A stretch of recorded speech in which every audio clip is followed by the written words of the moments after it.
You are not my son anymore. You are a failure. Get out! You are not my son anymore. You are a failure, and I want you out of this building in 10 minutes. Those words echoed through a marble-lined boardroom on the 63rd floor of a glass tower in downtown Chicago. 14 senior executives sat frozen in their leather chairs, eyes down, pretending they couldn't hear a billionaire disowning his only son. The young man standing at the end of the conference table didn't cry, didn't beg, didn't fight back. His name was Leroy Cole, 28 years old, the heir to a $17 billion empire. And in exactly 9 minutes and 40 seconds, he would walk out of that building with nothing but a cardboard box and a leather journal his mother gave him before she died. His hands were shaking, not from fear, but from something else. A strange mixture of heartbreak and relief, because Leroy had been hiding something his entire life. A gift. A quiet, almost embarrassing gift that didn't fit in the world of quarterly earnings and profit margins. A gift his father called useless. A gift Leroy himself had started to believe was worthless. But what his father didn't know, what nobody in that cold boardroom knew, was that in exactly 9 months, when the empire Richard Cole built over 4 decades began to collapse under the weight of a scandal no lawyer could fix and no amount of money could silence, that hidden gift would become the only thing standing between total ruin and redemption. This is not a fairy tale. This is a true story. And if you stay with me until the end, you will understand why the thing we are most ashamed of is sometimes the very thing that saves us when everything else fails. How does a billionaire's only son, groomed since childhood to inherit a fortune, end up thrown out like a fired employee? What kind of gift could be so misunderstood that a ruthless businessman would rather destroy his legacy than accept it? And what happened in those 9 months between the day Leroy walked out into the rain with nowhere to go and the night Richard Cole sat alone in his penthouse, phone in his trembling hand, dialing the son he swore he would never speak to again, whispering into the darkness, "I was wrong. Please, I need you." To understand that, you have to go back. Not to the boardroom. Not to the scandal. But to a small town in Pennsylvania where Richard Cole grew up in a house with no heat in winter and a father who drank away every paycheck. You have to understand what it means to a man who clawed his way out of poverty to admit that his son, the boy he tried to turn into a mirror image of himself, sees the world in a way he never could. You have to understand what Leroy saw that no one else did. The invisible architecture that holds everything together. The thing his father spent a lifetime ignoring. And you have to decide for yourself whether what happened next was a miracle, a coincidence, or simply the inevitable result of a truth that refused to stay buried. Let's go back to the beginning. Back to a boy who didn't fit, and a father who couldn't understand why. Richard Cole was born in a 2-bedroom row house in Scranton, Pennsylvania in 1965. His father worked in a factory until the factory closed, then he didn't work at all. His mother cleaned houses for families who had everything Richard's family didn't. Richard wore the same pair of shoes for 3 years. The soles had holes in them. He stuffed them with cardboard every morning before school. When he was 14, he watched his mother cry in the kitchen because the electricity had been shut off again, and he made a promise to himself that he would never, ever be poor again. That promise became the North Star of his entire life. He started working construction at 16, lying about his age to get on crews that paid cash. By 18 he had saved $11,000, sleeping in his car some nights to avoid paying rent. He used that money to buy a condemned house, fixed it up himself with skills he learned on job sites and sold it for double. By 25 he owned a small construction company. By 35 he was developing commercial properties across 3 states. By 50 he was on the Forbes list, worth billions, and his name was on buildings in 12 major cities. Richard Cole built an empire by being smarter, tougher, and more ruthless than anyone else in the room. He believed in numbers. Numbers didn't lie. Numbers didn't have feelings. Numbers didn't disappoint you the way people did. Numbers were the only thing you could trust in a world that took everything from you if you let your guard down for even a second. When he was 42, Richard married a woman named Grace, a nonprofit director he met at a charity gala his PR team convinced him to attend. She was kind, soft-spoken, and completely unlike him in every way that mattered. She believed in people. She believed in second chances. She believed in things Richard thought were naive, things like community and connection and measuring success by something other than the size of your bank account. They had one child, a son, Leroy. And from the moment Leroy was born, Richard had a plan mapped out like a construction blueprint. The boy would go to the best schools. He would learn finance, business, negotiation, and how to read a room the way Richard had learned to read a balance sheet. He would be groomed to take over the empire. He would be everything Richard was, only better, smoother, polished in the ways Richard never had the chance to be. He would be the Cole legacy, walking, talking, and eventually leading. But Leroy didn't fit the plan. Not even a little bit. As a toddler, while other kids played with trucks and action figures, Leroy would sit for hours on the living room floor arranging colored stones into patterns. Not random patterns. Intricate, symmetrical, almost hypnotic repeating patterns. He would hum while he did it, lost in a world only he could see. When he was 7, his second-grade teacher called Grace into the school for a meeting. She was worried. Leroy wasn't interested in sports. He wasn't loud or competitive like the other boys. He would sit alone at recess, drawing geometric shapes in the dirt with a stick, completely absorbed, oblivious to the games happening around him. Grace smiled gently and said, "He's fine. He's just different.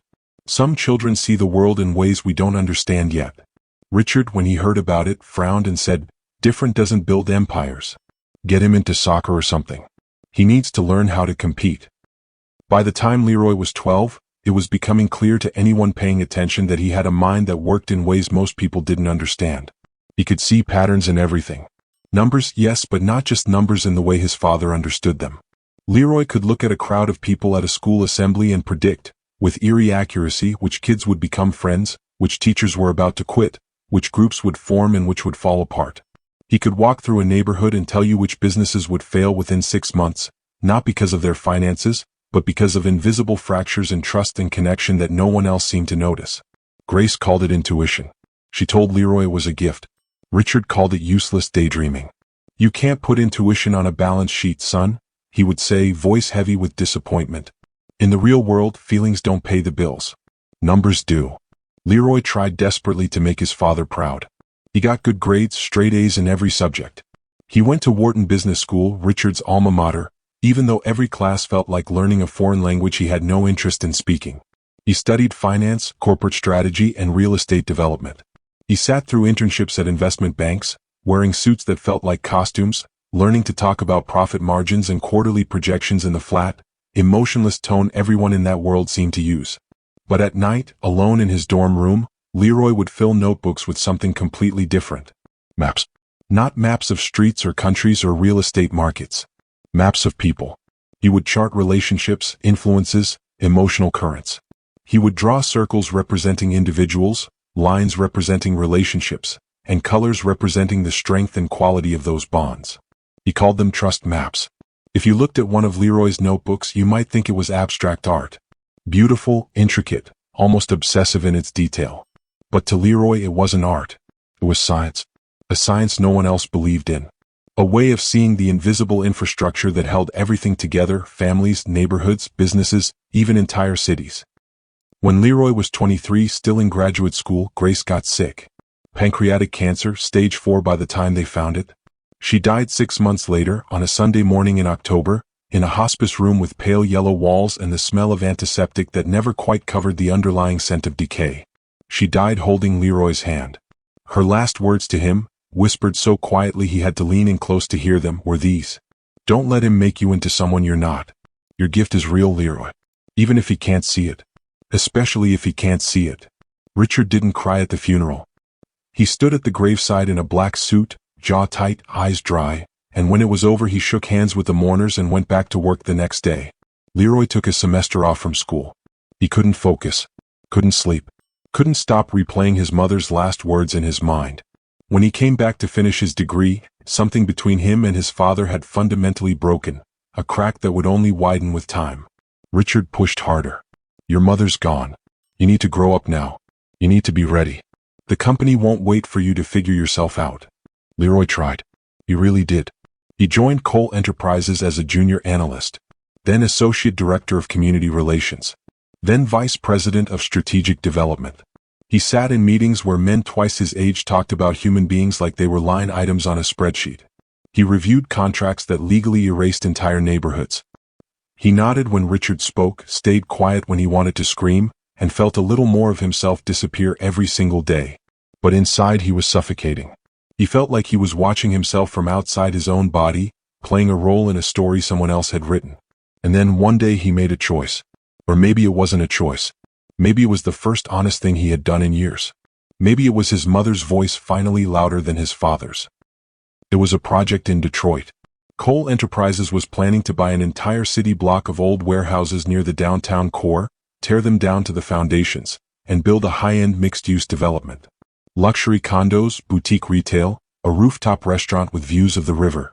The numbers were solid. The location was perfect, right in the path of Detroit's slow, painful revitalization. The projected ROI was 18% over 5 years. Richard was proud of the deal. He had personally negotiated it. He brought Leroy into his corner office on the 63rd floor, the one with floor-to-ceiling windows overlooking the city, and said, "This is the kind of project that defines a legacy. I want you to lead it. Show me you're ready."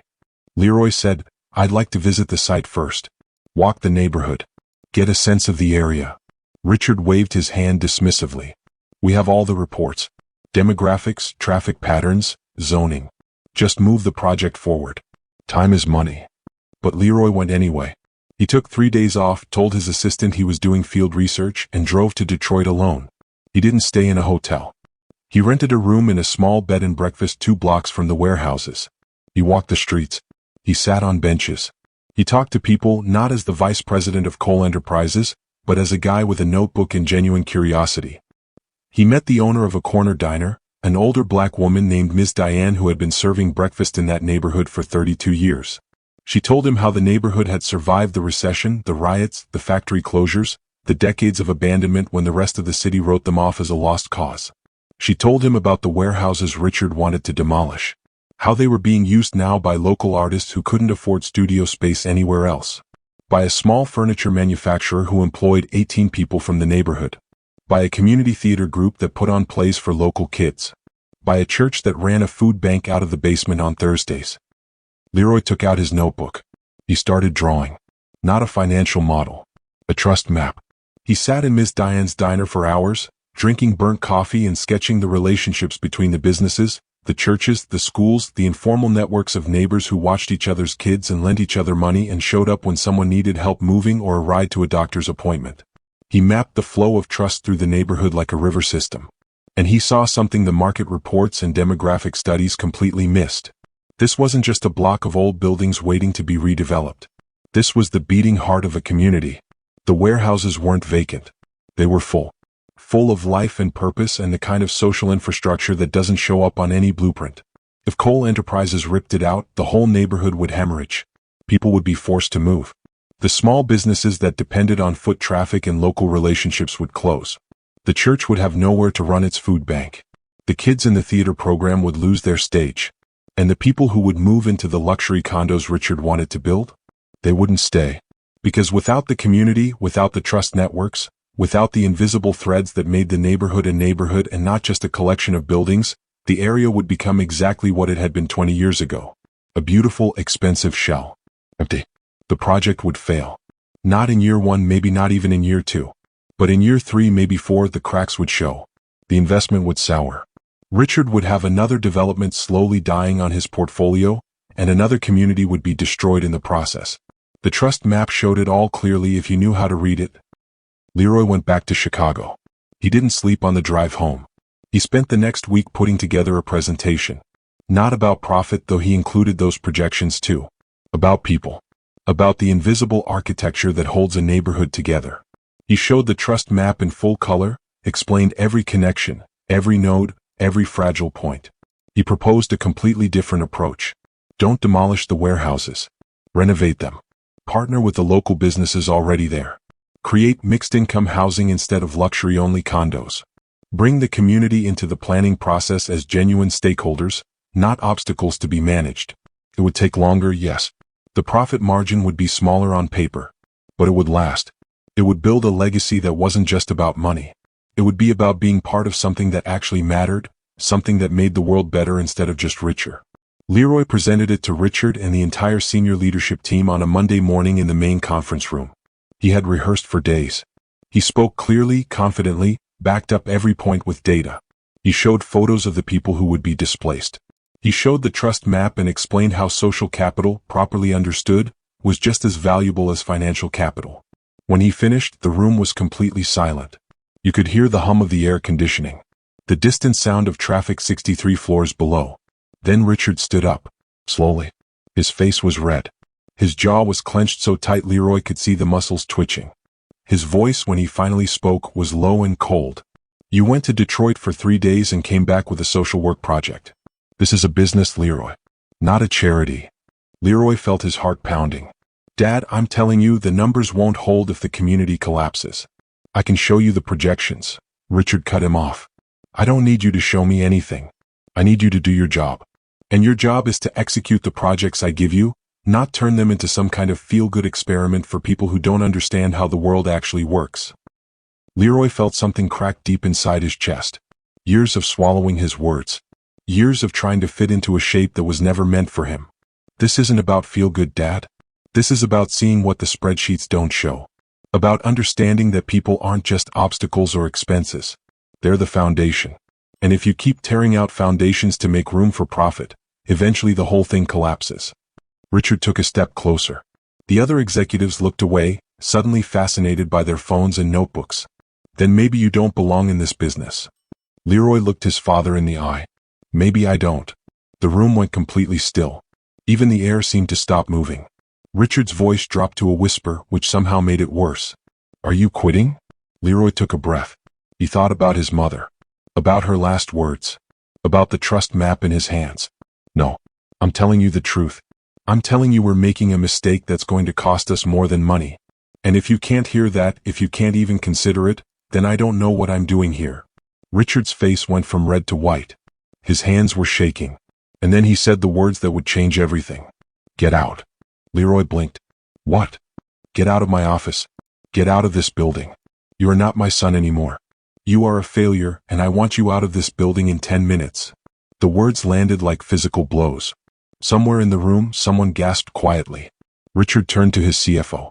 Have security escort him out. Effective immediately, Leroy Cole is no longer employed by this company. Clear his office. Revoke his access. Leroy stood there for a moment, the trust map still in his hands, and he realized with perfect clarity that his father wasn't angry because Leroy was wrong. He was angry because, deep down, he knew Leroy was right. And that terrified him. Before we continue, drop a comment and tell us where you're watching from. We'd love to connect. And if you're new here, hit that subscribe button so you're always updated on our latest videos. Leroy didn't argue. Didn't beg. Didn't make a scene. He walked calmly to his office on the 47th floor, 2 security guards trailing behind him like he was a criminal. He packed his things into a cardboard box someone handed him. His notebooks. A photo of his mother. A coffee mug that said "World's Okayest Son," that Grace had given him as a joke. The security guard at the front desk, a guy named Jerome who Leroy had talked to almost every morning for 3 years, wouldn't look him in the eye. By noon, the entire company knew. By the end of the day, it was in the business press. Cole heir ousted after clash with billionaire father. Leroy's phone started buzzing with messages. Old classmates. Colleagues. Most of them were polite and vague. Hey man, heard the news, hope you're okay. None of them offered help. In the world Richard had taught him to navigate, failure was contagious. No one wanted to get too close. Leroy took the train back to his apartment, a luxury high-rise condo in River North that his father had bought for him when he graduated. He walked in, looked around at the expensive furniture he'd never chosen, the art on the walls he'd never really looked at, and realized he didn't want to be there. He didn't want to be anywhere his father's money had touched. He packed a duffel bag. Clothes. Notebooks. His mother's journal. He left the keys on the kitchen counter. And he walked out into the city with no plan, no job, and no idea what came next. For the first time in his life, Leroy Cole was completely free. And absolutely alone. Leroy spent the first week in a cheap motel near O'Hare Airport. The kind of place where the neon sign flickered at night and you could hear everything through the paper-thin walls. Every argument. Every crying baby. Every life pressed up against the edges of survival. He had some money in his personal savings account, money he'd saved from birthday gifts and summer jobs before he started working for his father, money that wasn't tied to Richard in any way. Enough to last maybe 3 or 4 months if he was careful. But he wasn't thinking about money. For the first time in his life, money felt like the least important thing. He was thinking about the map. The trust map he had drawn in Detroit. He pulled it out of his duffel bag and spread it across the scratched motel desk. He stared at it for hours, tracing the lines with his finger. It wasn't just about Detroit. It was about everything. Every business, every organization, every empire, was really just a web of human relationships. Money could build the buildings. But trust built everything else. And when trust broke, when those invisible lines snapped, the whole structure collapsed no matter how much money was propping it up. Richard didn't see that. He thought money was the foundation. But Leroy knew better now, knew it in his bones. Money was just scaffolding. Temporary. Replaceable. Trust was the foundation. And trust, once broken, was almost impossible to rebuild. Unless you understood the map. Unless you could see the patterns. Leroy made a decision. If his father didn't want his gift, didn't even believe it was real, maybe someone else would. Maybe the people Richard had spent his entire career ignoring would understand what Leroy was trying to say. He started reaching out. Not to the powerful. Not to the people in his father's world who had already made it clear they wanted nothing to do with a disgraced heir. But to the people his father had always dismissed as irrelevant. The obstacles. The expenses. The line items to be minimized. He went back to Detroit. He found Miss Diane's diner and walked in on a Tuesday morning. She recognized him immediately. "You're that young man who was asking all those questions last month? You with the developers?" Leroy shook his head. "Not anymore. I got fired for trying to stop the project." Miss Diane raised an eyebrow, poured him a cup of coffee without asking, and sat down across from him in the booth. "Why would you do that?" Leroy pulled out his notebook. "Because I drew a map of your neighborhood and I realized that what my father's company wanted to build would destroy something worth more than any condo development." He showed her the trust map. At first she didn't understand it. But as Leroy explained, pointing out the connections between her diner and the church and the theater and the small businesses, her eyes widened. "You can see all that? You can see how we're all connected?" Leroy nodded. "And I can see where it's fragile. Where it would break if the warehouses get torn down." Miss Diane stared at the map for a long time. Then she called over two other people in the diner, a pastor from the church and a man named Gerald who ran the furniture manufacturing shop. Leroy showed them the map. Explained what he saw. At first, they were suspicious, and rightfully so. He was Richard Cole's son. Why should they trust him? But Leroy didn't ask for trust. He asked for a chance to prove himself. He offered to help them organize, to map their strengths and vulnerabilities, to help them fight back against the developers. Not just his father's company, but all the developers who saw their neighborhood as nothing but undervalued real estate. He didn't ask for money. He slept on Miss Diane's couch. He spent his days walking the neighborhood, talking to people, adding to the map. He spent his nights compiling everything he learned, looking for patterns, looking for the invisible architecture that held the community together. And slowly he began to see it clearly. The neighborhood wasn't weak. It was fragile. There's a difference, and the difference matters. Weak means it can't hold weight. Fragile means it can hold enormous weight, but only if that weight is distributed correctly, carefully, with respect for the structure underneath. The community had incredible strength. It had local businesses that employed local people and kept money circulating in the neighborhood. It had churches and schools that weren't just buildings but hubs of trust, places where people gathered and connected and supported each other. It had informal networks that were invisible to outsiders but incredibly powerful. Grandmothers who watched each other's kids. Mechanics who gave discounts to neighbors going through hard times. Shop owners who extended credit to families they'd known for years. People who showed up when someone needed help, no questions asked. All of that was valuable. All of that was real. But it was fragile because it depended on proximity, on people being close enough to stay connected. If the warehouses were demolished, if people were forced to move even just a few miles away because they couldn't afford the new luxury housing, those networks would break. The trust map showed exactly where the breaking points were. And it showed something else, something that gave Leroy hope. It showed that if the community could organize, if they could see their own strength and present a unified front, if they could show the city council and the developers that they weren't just scattered individuals but a connected whole, they had power. Real power. The kind of power that doesn't come from money but from solidarity. Leroy helped them do exactly that. He created visual presentations that showed city council members what they would be destroying. Not just buildings. Not just housing units. A living, functioning social ecosystem. He helped the business owners form a coalition. He helped them craft their message, not as a sentimental plea but as a hard-nosed economic argument.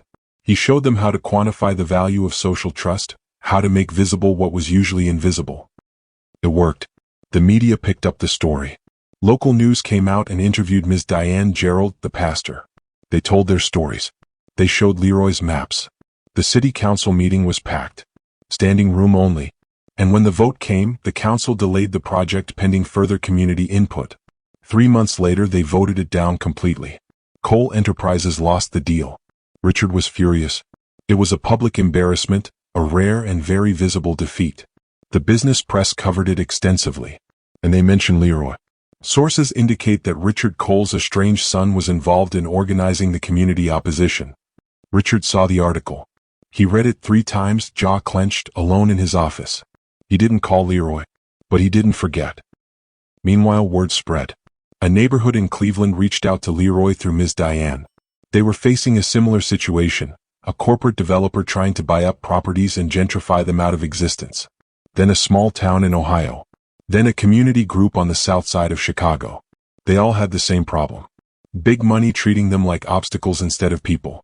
And they'd all heard about the young man with the maps who had helped Detroit fight back and win. Leroy helped them all. He traveled from city to city, often on Greyhound buses because he couldn't afford plane tickets. He mapped their trust networks, showed them their own strength, taught them how to organize. He didn't charge much, just enough to cover his expenses and maybe save a little. He lived simply. He moved from couch to couch, stayed in spare rooms, ate cheap food. He wore the same 3 shirts in rotation. But he was happier than he had ever been in his father's glass tower. He was using his gift. Finally. Fully. And people were listening. Months passed. 6. Then 7. Then 8. Leroy's work started getting attention beyond community organizing circles. A professor at MIT's urban planning department wrote a paper about trust mapping as a legitimate tool for understanding community resilience. She cited Leroy by name, called him a pioneer. A nonprofit in New York that worked with formerly incarcerated people invited him to speak at their annual conference. Leroy stood in front of 200 people, many of them formerly homeless, formerly addicted, people the world had written off and told to stay invisible, and he showed them maps. Maps of their own communities. Maps that made visible the connections they had always felt but never seen validated. Maps that said, you matter, your relationships matter, the way you take care of each other matters, and it's not just sentiment, it's infrastructure. When he finished speaking, the room erupted in applause. People stood. Some were crying. An older man in the front row, face weathered by years Leroy couldn't imagine, came up to him afterward with tears streaming down his face and said, "You made us real. You made what we do for each other real. Thank you." That night, alone in a hotel room the nonprofit had paid for, Leroy called his father's number. He didn't know why. Maybe he wanted to share the moment. Maybe he wanted Richard to know he was okay, more than okay. Maybe some part of him still wanted his father to be proud. Richard didn't answer. Leroy left a voicemail, voice shaking slightly. "Dad, it's me. I know you probably don't want to hear from me, but I wanted you to know I'm okay. I found what I'm supposed to do. I know you don't understand it. I know you think it's a waste. But it's real and it matters and I'm helping people. I hope you're okay too." Richard listened to that voicemail 3 times. He saved it. But he didn't call back. His pride wouldn't let him. Not yet. While Leroy was building a new life in the margins, in the forgotten neighborhoods and struggling communities Richard had always ignored, the empire Richard built was beginning to crack. It started small. A lawsuit from a contractor in Florida who claimed Cole Enterprises had used substandard materials in a residential housing development, materials that didn't meet code. Richard's legal team handled it quietly, settled out of court, made it go away. Then another lawsuit. This time from residents of a luxury condo building in Austin. They claimed the building had serious structural issues. Water damage. Mold growing behind the walls. Things that should have been caught during inspections but somehow weren't. Richard dismissed it publicly as opportunistic lawyers chasing a settlement from a deep-pocketed company. But then a whistleblower came forward. A former project manager named Alan Vickers who had worked for Cole Enterprises for 12 years. He went to the press with documents, internal emails, project reports, evidence that Richard's company had been systematically cutting corners for years to increase profit margins, using cheaper materials than what was specified in contracts, pressuring inspectors to overlook violations, falsifying safety reports, all to save money, all to make the numbers look better. The story exploded. It was picked up by national outlets. Federal investigators got involved. OSHA opened inquiries into multiple Cole properties. More whistleblowers came forward, emboldened by Alan's courage. More lawsuits were filed. The stock price of Cole Enterprises, which had been publicly traded for 8 years, went into free fall. Major investors started pulling out. Partners started backing away from joint projects. Banks froze credit lines pending investigation. And then came the part Richard never saw coming. The part that hurt more than the lawsuits or the investigations. The people turned against him. Not just activists or critics or competitors trying to take advantage. Regular people. The kind of people who had once admired his rags to riches story, who saw him as proof that hard work and determination could overcome anything. They felt betrayed. Because Richard had always marketed himself, carefully and deliberately, as a man of the people. A man who came from nothing and never forgot where he came from. A man who understood struggle. But the whistleblower documents painted a very different picture. They showed a man who saw people as expenses to be minimized. Who cut safety costs even when it meant families would live in homes with toxic mold. Who valued his profit margins more than the health and safety of the people who trusted his name on a building.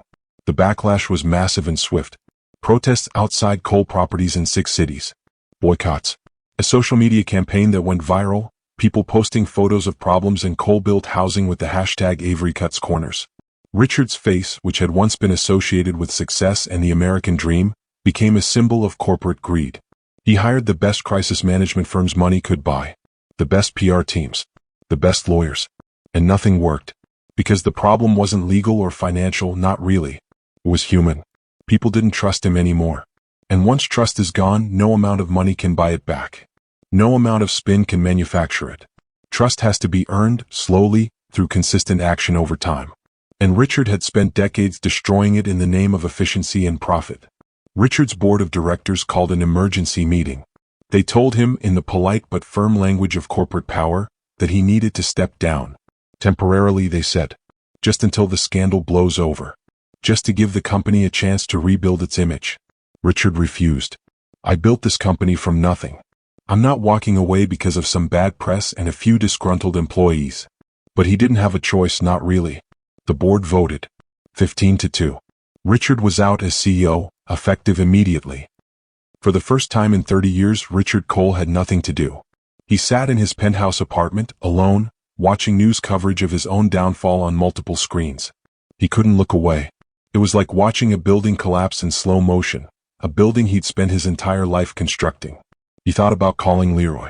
More than once, he pulled up his son's number on his phone. But pride stopped him every time. What would he even say? How do you admit you were wrong about everything? Then, on a cold night in late November, Richard got a call from an old friend, a journalist named Tom Bradshaw who had covered Richard's rise for 2 decades. Tom said, "Richard, I'm working on a story about what's happening to your company. And I found something you need to see. I'm sending it over now." Tom emailed him a file. It was a report, 93 pages long, commissioned by a coalition of community groups in Philadelphia who were fighting a planned coal enterprises development.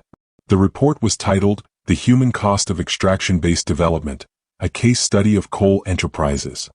It was written by someone named Leroy Cole. Richard's hands started shaking. He opened the file. And he saw the maps. The same kind of maps Leroy had tried to show him years ago, the ones Richard had dismissed as useless drawings. Only now they weren't abstract. They were devastating. Leroy had mapped every major coal enterprises project from the last decade. He had shown, in painful, methodical detail, how each project had destroyed social trust in the communities where they were built. How cutting costs had led to unsafe living conditions that broke families apart. How pushing out local businesses had created economic deserts where neighborhoods used to thrive. How ignoring the human impact, treating people like obstacles or expenses, had created a wave of resentment that was now crashing down on the company like a tsunami. But the report wasn't just an attack. Leroy wasn't trying to destroy his father, though he would have had every right. The report was also a blueprint. Leroy had mapped out, step by step, how to fix it. How to rebuild trust. How to partner with communities instead of extracting from them. How to create developments that were profitable and sustainable, not by cutting corners, but by investing in relationships, by treating people as stakeholders instead of obstacles. The report showed that doing right by people wasn't just morally correct, it was good business. Communities that felt respected and included didn't file lawsuits. They didn't protest. They didn't create PR disasters. They became partners. They became advocates. They made projects stronger, not weaker. Richard read the entire report. Then he read it again. And for the first time in his entire life, he understood what his son had been trying to tell him. Leroy wasn't a naive dreamer.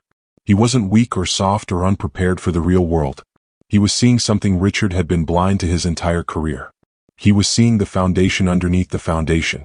The invisible infrastructure that determined whether everything else succeeded or failed. Leroy had been right. And Richard had been so terrified of being wrong, so convinced that his way was the only way, that he had thrown away the one person who could have saved him from himself. He sat alone in his dark penthouse, the city lights spread out below him like a glittering lie, and he did something he hadn't done since he was 14 years old, watching his mother cry in a powerless house. He cried. Then he picked up his phone. His hand was shaking so badly he could barely dial. He called Leroy's number. It went straight to voicemail. Richard's voice cracked as he spoke. Son, if you're out there, I need you. I was wrong. About everything. About you. About what matters. I was wrong and I'm sorry and I need your help. Please, call me back. He hung up and sat in the darkness, waiting. Leroy listened to the voicemail 3 days later. He was in Philadelphia working with a group of mothers trying to stop an eviction, teaching them how to organize, how to map their collective power. He sat on the steps of a church, phone in his hand, and played his father's message twice. He didn't cry, but his hands shook. He thought about his mother, about what she would want him to do, about whether helping his father meant betraying everyone he'd been helping for the past 9 months, about whether some things are too broken to fix. And then he thought about the trust maps, about what they had taught him, that everything is connected, that healing one part of the system can heal the whole, that even broken things can be rebuilt if you're willing to do the work. He made a decision. Leroy called his father back on a Thursday evening. Richard answered on the first ring, like he'd been holding the phone in his hand waiting. Neither of them spoke for a few seconds, just breathing. Then Richard said, voice rough, "Thank you for calling me back." Leroy said, "I got your message." Richard took a shaky breath. "I read your report. The one you wrote about the company. About what we've been doing wrong." Leroy waited. Richard continued, words coming out in a rush like he was afraid if he stopped he'd lose his nerve. "You were right. About all of it. I didn't see it before. I didn't want to see it. I thought trust was something soft, something that didn't matter as much as the numbers. But I was wrong. I can see that now. Everything is falling apart and I finally understand why." Leroy closed his eyes. "What do you want from me, Dad?" Richard said, "I want to fix this. I don't know how. The board pushed me out, the company is bleeding money and reputation, and I don't know how to stop it. But I think you do." Leroy said carefully, "This isn't something you fix with money or lawyers or a good PR campaign. You broke trust. You broke it systematically over years. And trust doesn't come back just because you say you're sorry or because you got caught." Richard said, "Then tell me what to do. Please." Leroy said, "You have to listen. Not to me. To them.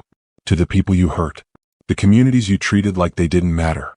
You have to sit with them face to face and hear them. Really hear them. And then you have to let them help you rebuild. Not as a PR stunt. As a real partnership. You have to give them power, real power, not just a seat at a table where you make all the decisions." Richard was quiet for a long moment. Then he said, "Will you help me do that?"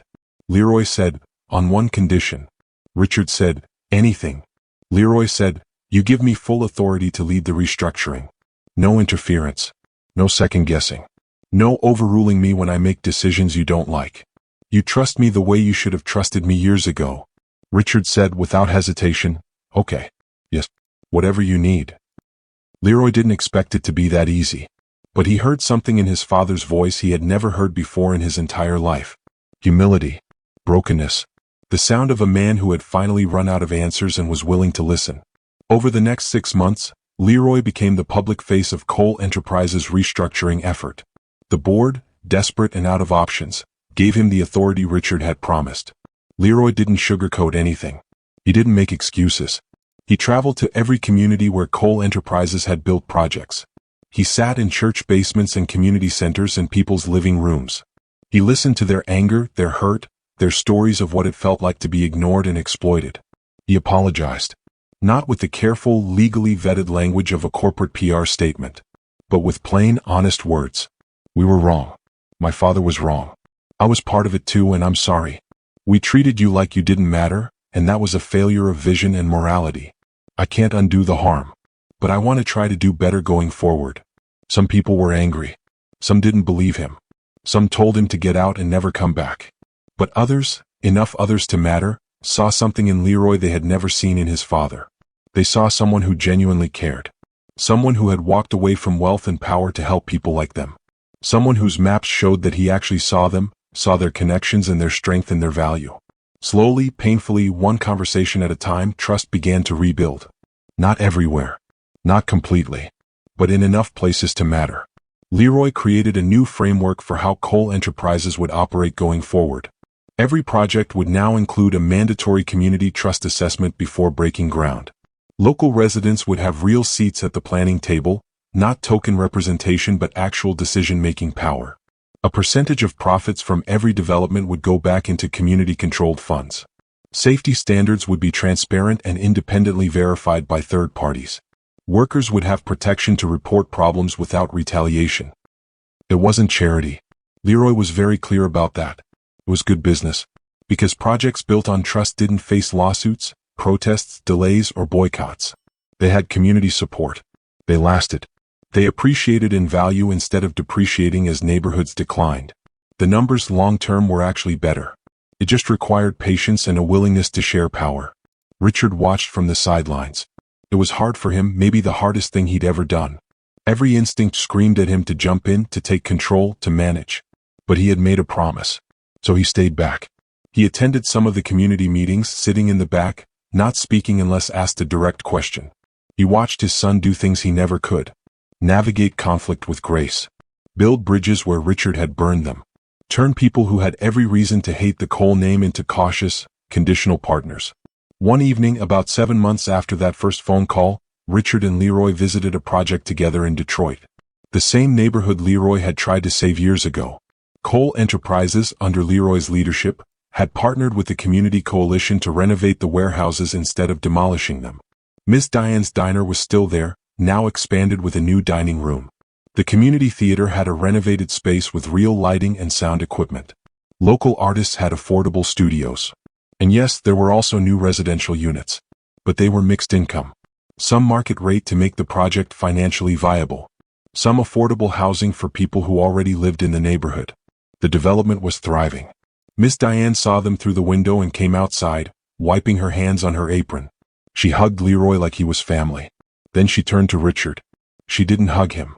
But she shook his hand, looked him in the eye and said, "Your son saved this place. I hope you know that." Richard nodded, throat tight. "I do know that." She said, "Then don't waste it. Don't go back to your old ways when people stop paying attention." Richard said, "I won't. I promise you I won't." That night, Richard and Leroy had dinner together. Not in a fancy restaurant. In Richard's penthouse. Richard cooked, or tried to. Burned chicken and rice that was somehow both crunchy and mushy. They laughed about it, really laughed, and it felt strange and good. And then Richard said the words he should have said years ago. "I'm sorry. For throwing you out. For not seeing you. For trying to make you into a copy of me instead of letting you be who you actually are." Leroy felt tears welling up, but he blinked them back. "I'm not angry anymore, Dad." Richard said, "Why not?" "You should be." Leroy said, "Because I needed to leave. I needed to find out who I was without you, without your money and your name and your expectations. And you needed to lose everything to understand what actually mattered. We both needed it to happen the way it did." Richard said quietly, "Your mother would be proud of you." Leroy's voice broke. "I think she'd be proud of both of us. For finally figuring it out." They didn't hug. They weren't that kind of family, too many years of distance to cross in one moment.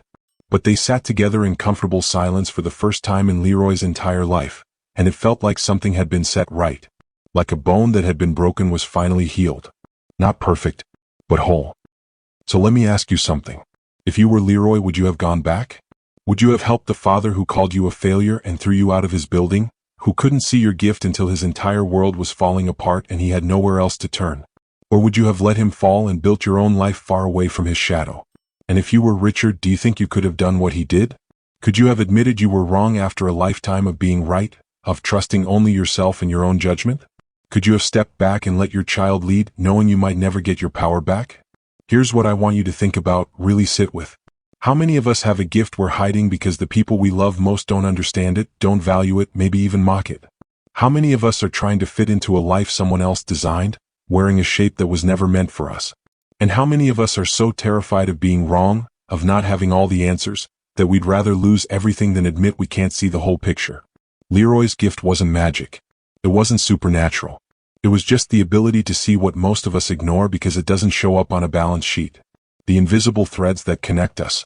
The trust that holds everything together. The human infrastructure that makes everything else possible. And the courage to believe that people, not profit, are the foundation. Tell me in the comments, do you believe trust can really be rebuilt after it's been broken the way Richard broke it? Have you ever had to choose between loyalty to family and loyalty to yourself, to your own truth? What did you choose and do you regret it? Because somewhere right now, someone is sitting in an office or a classroom or at a family dinner being told that the thing that makes them different is the thing that makes them wrong. And maybe, just maybe, they'll see this story and realize that the gift the world calls useless might actually be the one thing that saves everything when the ground starts to shake and the towers start to fall. If this story moved you, if it made you think about your own life differently, share it with someone who needs to hear it. Subscribe so you don't miss the next story. And join us next time for another true story about hidden gifts and second chances and the fragile, powerful thing we call trust. Because the world doesn't need more people who fit the mold. It needs more people brave enough to break it. Thank you for watching.